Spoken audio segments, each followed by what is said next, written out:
നമസ്കാരം, ഞാൻ Rakesh M G. നമ്മളൊരു വാഹനം എടുക്കുകയാണ്, അത് പ്രത്യേകിച്ച് ഒരു സെക്കൻഡ് ഹാൻഡ് വാഹനം എടുക്കുകയാണെന്നുണ്ടെങ്കിൽ നമ്മൾ പല സ്ഥലങ്ങളിലും പോകാറുണ്ട്. എന്നിട്ട് അവസാനം നമ്മൾ നോക്കുന്ന സമയത്ത് ട്രസ്റ്റ് അല്ലെങ്കിൽ എന്താ പറയുക, ട്രൂ വാല്യൂ, ഇങ്ങനെയൊക്കെ ഒരുപാട് പേരുകളിൽ ഷോറൂമിൽ നിന്ന് തന്നെ നമുക്ക് സെക്കൻഡ് ഹാൻഡ് വാഹനങ്ങൾ എടുക്കാൻ സാധിക്കുന്നുണ്ട്. ഇതിനെക്കുറിച്ചൊരു സംശയം എൻ്റെ ഒരു സബ്സ്ക്രൈബർ ചോദിച്ചിരിക്കുന്നതാണ്.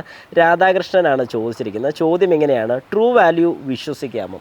നല്ലൊരു ചോദ്യമാണ്. കാരണം ചെറിയൊരു ചോദ്യമാണെങ്കിൽ അതിൽ ഒരുപാട് അർത്ഥമുണ്ട്. കാരണം നമുക്ക് വിശ്വസിച്ച് ഒരു ട്രൂ വാല്യൂവിൽ നിന്നും, ട്രൂ വാല്യൂ തന്നെ പല പേരുകൾ ഞാൻ പറഞ്ഞതുപോലെ അറിയപ്പെടുന്നുണ്ട്. പല ഷോറൂംസ് മാറുന്നതിനനുസരിച്ച് പല പേരുകളാണ് വരുന്നത്. ഇപ്പോൾ മാരുതി റിലേറ്റഡ് ആയിട്ടാണ് ട്രൂ വാല്യൂ എന്ന് പറയുന്നത്.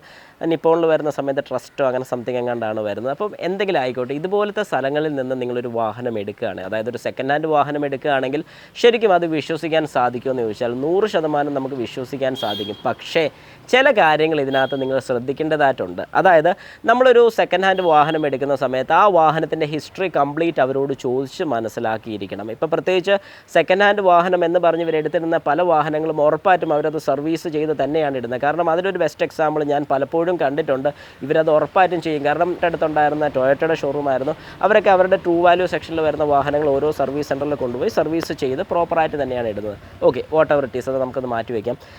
മെയിനായിട്ട് നോക്കേണ്ട കാര്യം, ഒരു വാഹനം നമ്മൾ എടുക്കുമ്പോൾ അതിൻ്റെ ഹിസ്റ്ററി അവരോട് ചോദിച്ച് മനസ്സിലാക്കണം. എന്തെങ്കിലും ആക്സിഡൻറ്റോ കാര്യങ്ങളൊക്കെ ഉണ്ടോ എന്ന്. കാരണം പ്രത്യേകിച്ച് അവിടുത്തെ ഷോറൂമിൽ നിന്ന് അവരൊരു വാഹനം തരുമ്പോൾ ഞാൻ കണ്ടിട്ടുള്ള ആൾക്കാരെല്ലാം വിശ്വസ്തയോടെ എല്ലാ കാര്യങ്ങളും പറഞ്ഞ് മനസ്സിലാക്കി തരും. അതായത് ഈ വാഹനത്തിന് ഇന്ന സാധനം മാറിയിട്ടുണ്ട്, ഒരു ഡോറ് മാറിയിട്ടുണ്ട്, അല്ലെങ്കിൽ വിൻഷീൽഡ് ഗ്ലാസ് മാറിയിട്ടുണ്ട് എന്നൊക്കെ പറഞ്ഞ് കൃത്യമായിട്ട് പറഞ്ഞാണ് തരുന്നത്. രണ്ടാമത്തെ കാര്യം, ഈ വാഹനത്തിന് ഇത്രയും നാൾ വരെ ഒരു സർവീസും കൂടെ അവർ പ്രൊവൈഡ് ചെയ്യുന്നുണ്ട്. അതായത് ഒരു 1 ഇയറിലേക്കുള്ള സർവീസും കൂടെ അവർ പ്രൊവൈഡ് ചെയ്യും. പല സ്ഥലങ്ങളിലും ചെയ്ത് കൊടുക്കുന്ന ഒരു കാര്യമാണ് ഞാൻ ഈ വ്യക്തമായിട്ട് പറയുന്നത്. അതായത് പ്രത്യേകിച്ച് ട്രൂ വാല്യൂ എന്നൊക്കെ എടുക്കുന്ന വാഹനങ്ങൾ ഒരു 1 ഇയറിലേക്ക് സർവീസും കൊടുക്കുന്നുണ്ട്. അതിന് എന്തെങ്കിലും പാർട്സിനോ കാര്യങ്ങളൊക്കെ ഡാമേജ് വരികയാണെന്നുണ്ടെങ്കിൽ അതും, അതായത് കസ്റ്റമർ കൊണ്ടുപോയി ഡാമേജ് ഉണ്ടാക്കുന്നതല്ല, അല്ലാത്ത പക്ഷം ഈ വാഹനം ഓടിച്ച് കഴിയുമ്പോഴത്തേക്കും ഇതിന് എന്തെങ്കിലും ഡാമേജസോ കാര്യങ്ങളൊക്കെ വരികയാണെങ്കിൽ അതിനുള്ളൊരു വാറണ്ടി പോളിസിയും കൂടി ഇവർ കൊടുക്കുന്നുണ്ട്. അതൊക്കെ നല്ലൊരു കാര്യമാണ്. കാരണം നമ്മൾ പ്രത്യേകിച്ച് ഒരു വ്യക്തിയുടെ ഒരു വാഹനം എടുക്കുകയാണെങ്കിൽ ഒരു കാരണവശാലും ആ വ്യക്തി നമുക്കൊരു വാറണ്ടിയോ കാര്യങ്ങളോ ഒന്നും തരത്തില്ല. പക്ഷേ ഇതുപോലത്തെ ഒരു സ്ഥലത്ത് നിന്നൊക്കെ നമ്മൾ വാഹനം എടുക്കുകയാണെങ്കിൽ ഇങ്ങനൊരു ഗുണമുണ്ട്. പക്ഷേ അവിടെ വേറൊരു നെഗറ്റീവ് സൈഡും കൂടി ഞാൻ പറഞ്ഞു തരാം. സാധാരണ ഒരു വാഹനത്തിനെ കഴിഞ്ഞും അല്ലെങ്കിൽ ആ ഒരു വാഹനം മാർക്കറ്റ് വാല്യൂവിനെ കഴിഞ്ഞ ഒരു അല്പം കൂടെ കൂടുതൽ പ്രൈസ് നമുക്ക് കൊടുക്കേണ്ടി വരും. അതും ഒരു സൈഡ് കൊണ്ട് നെഗറ്റീവ് എന്ന് വേണമെങ്കിൽ പറയാം. പക്ഷേ ഇങ്ങനെ ഒരു വിശ്വാസം നമുക്കുള്ളത് കൊണ്ട് നമുക്ക് അവിടെ നിന്ന് എടുക്കാൻ സാധിക്കും. അതും കൂടെ ഞാൻ എടുത്ത് പറയാം. അതായത് ഇപ്പോൾ ഒരു 60,000 രൂപയുടെ ഒരു വാഹനമാണെന്നുണ്ടെങ്കിൽ ചിലപ്പോൾ നമ്മൾ അവരുടെ നിന്ന് എടുക്കുമ്പോൾ ഒരു 67 അല്ലെങ്കിൽ 68,000 രൂപ കൊടുക്കേണ്ടി വരും. അതായത് 8,000 രൂപയാണ് നമ്മൾ കൂടുതൽ കൊടുക്കുന്നുണ്ട്. അതില്ലെന്ന് പറയാൻ പറ്റത്തില്ല. കാരണം ഏകദേശം ആ ഒരു മാർക്കറ്റ് വാല്യൂ ഉള്ളൊരു വാഹനം പുറത്ത് കുറച്ചുകൂടെ കമ്പാരിറ്റീവ്ലി റേറ്റ് കുറച്ച് കിട്ടും. അതും ഒരു കാര്യമാണ്. അപ്പോൾ നമ്മൾ ഇതെല്ലാം മനസ്സിലാക്കണം.